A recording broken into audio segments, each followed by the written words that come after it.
Hey guys, Apath here, and as you can guess by the title, I got a new camera. This is the Sony CyberShot HX80. I am currently filming on a I wouldn't say better camera, depends what you're going for, but I'm filming on a Sony CyberShot HX300, which is like a good mix between a DSLR camera and just a standard camera. It has a really big lens, and I forget all the specs of it. It's 20.4 megapixels and it takes this really good 60 FPS video. So that's why I'm using to film this review, plus the microphone isn't that bad. So you might be wondering why I got this. Well, unlike the HX300 that I got for, I believe, my 16th birthday, this has a flip around screen. I don't know if it doesn't actually advertise it on the box, which is pretty amazing that they don't point that out. The monitor on the back can flip up and you can see yourself while looking into the lens. Sony originally sold this camera, I believe, marketed towards people trying to take selfies. However, it does take full HD quality video, and according to the specs, even 60 FPS, just like this camera here. Takes 4K still images and all this other good stuff. So up until now, I've been using this Sony Handycam. It's what model is this one? The CX210. They don't sell this one anymore, but there's a couple other models. One that's $200, which is almost exactly like this, but doesn't have any internal storage. One that's $250, which is exactly like this with the 80 gigabyte internal storage, and then one that's $400, which is basically the new version of this camera. The reason I used this so much was, one, I grew up using a Sony Handycam that used those little digital cassette tapes, but also because this also has a flip around screen, which is convenient. I really love these cameras, and I was thinking about just replacing this one. The reason I needed to replace this one is that something's gone wrong with the SD card slot, where sometimes it won't detect the SD card and all my footage that was recording gets corrupted. And for someone who films in like 1 hour intervals, that isn't good if you lose 1 hour of footage that you really can't get back.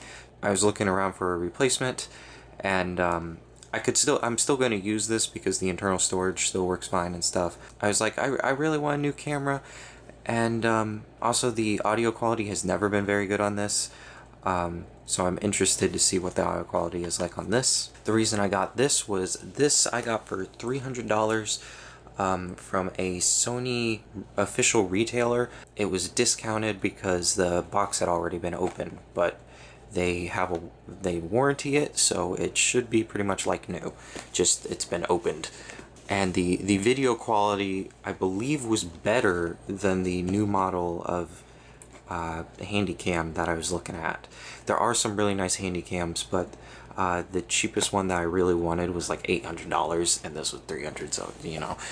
Plus, it will fit in my pocket, so I can take it on trips and stuff and use it as a still camera on top of using it as a face cam for my videos. They do make pretty much this exact same camera for vloggers. I forget what it's called, but it's essentially like the same camera for $700. It has a nice little microphone on the top of it. It does have a 30 times optical zoom. Wow, 18 megapixels. My family's first digital camera was 4. And I think it also gets picked up by Final Cut Pro, which is handy because that's what I use to edit videos. It's just... Alright, so yeah, this looks pretty much like new. I'm glad I just went for this already opened package. Digital still camera. Are these like just all in different languages? Yes. I assume this is a quick start guide. It is Wi-Fi enabled. Got a lot of paperwork here. Sony has its own Visa card or MasterCard. Oh no, you can win $100 if you register your camera. This camera, I think, came out in 2016. There's another camera almost exactly like it that came out in 2015.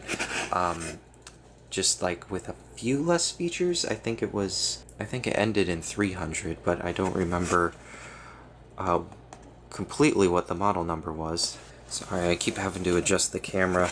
I'm using a really cheap tripod. There's the camera, but let's go for the other junk first. Comes with a little wall adapter, USB. Okay, so I guess it charges with a micro USB cable. Comes with a lanyard for your lanyard needs.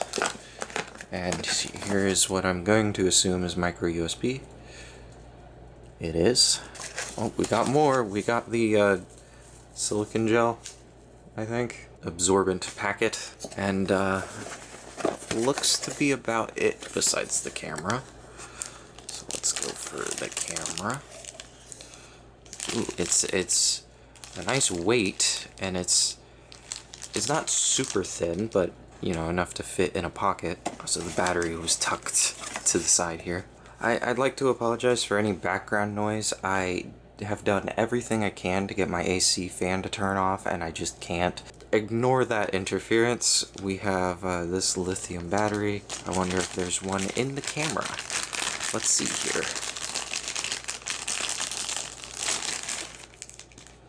Okay, so the housing feels entirely of metal, possibly aluminum, or I guess just the front. The back might be plastic. Whoa, that looks really nice.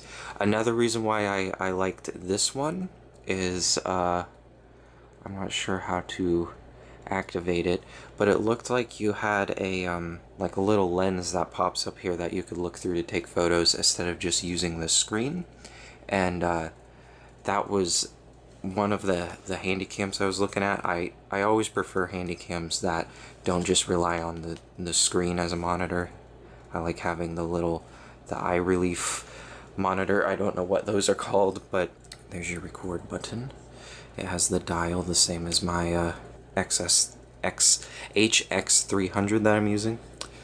The flash, I believe, is under there.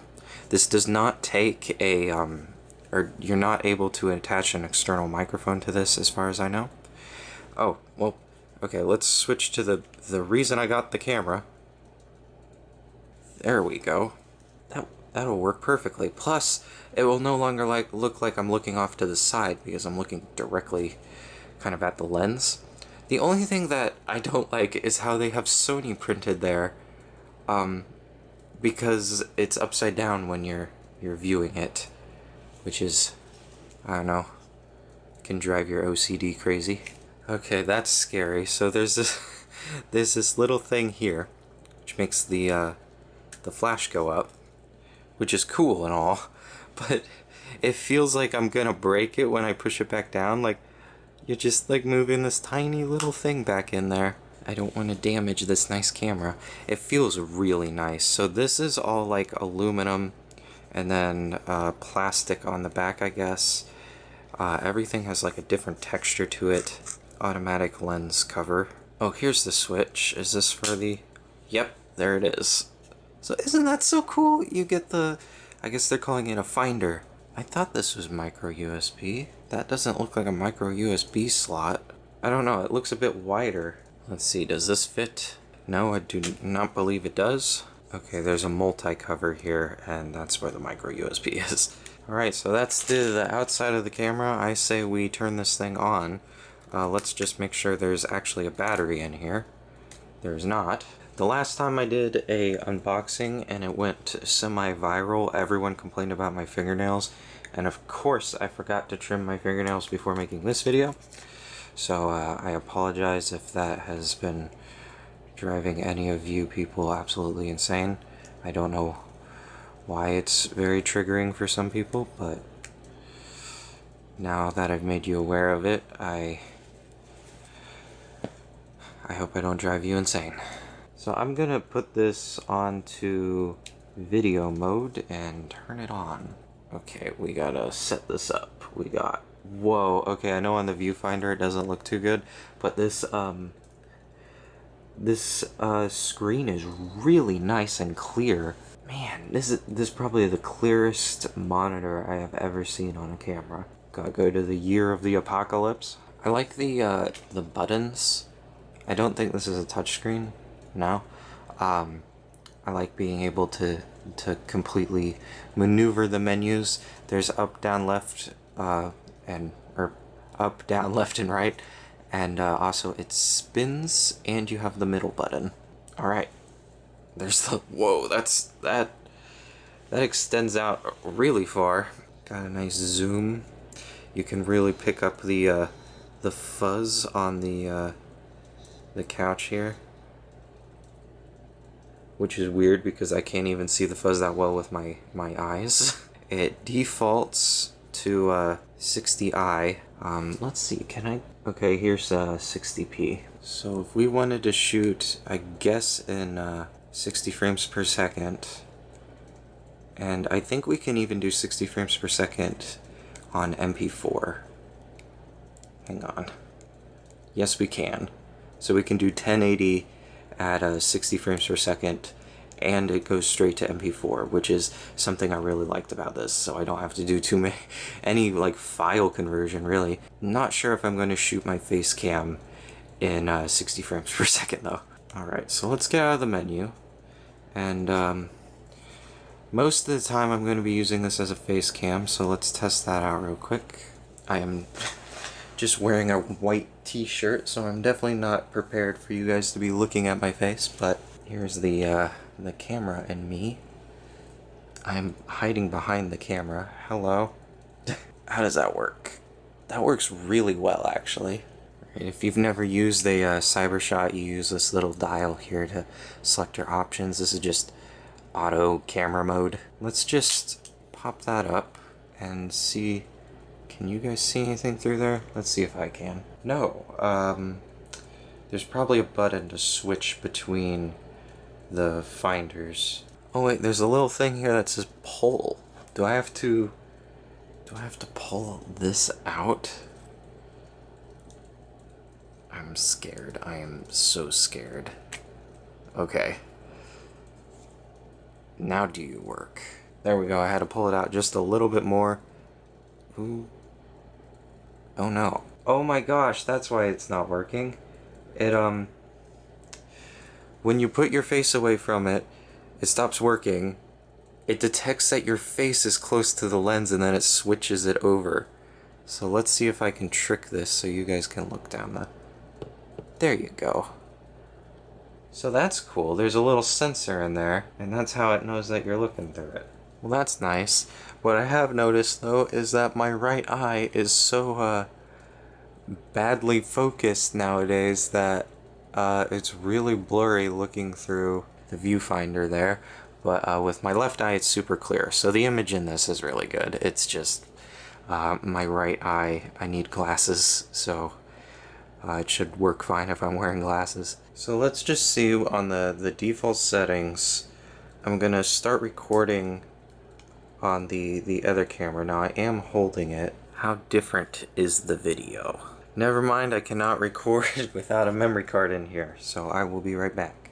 Okay, I put my old SD card in here, and we have 47 minutes remaining, which is pretty good for 1080p and 60 frames per second.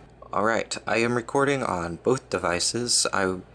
I'm going to say that the HX300 is going to have a better picture, mainly because it is like 5 times the size, and yeah, it's going to have the best picture no matter what. But let me know what you guys think of this image quality, and you know what, I'm going to also compare it to this. This is its main rival, especially in price, even though this model has been discontinued. Alright, and here's my Sony Handycam. We'll also be able to judge like the sound quality of these two. Image quality is decent. It basically has the same specs as this CyberShot. It just doesn't have 30 or 60 frames per second because again it's like from 2012 and it was a budget camera. But it's done me good for 8 years now. Hopefully this one can help me out just as much. Let me actually, I'll flip the screen around. And now you're both filming me. The one on the left seems a lot clearer, but also it's probably because flat screen technology has advanced a lot. But here's your comparison between cameras. I am not used to this. The Handycam seems to make things more blue and look natural.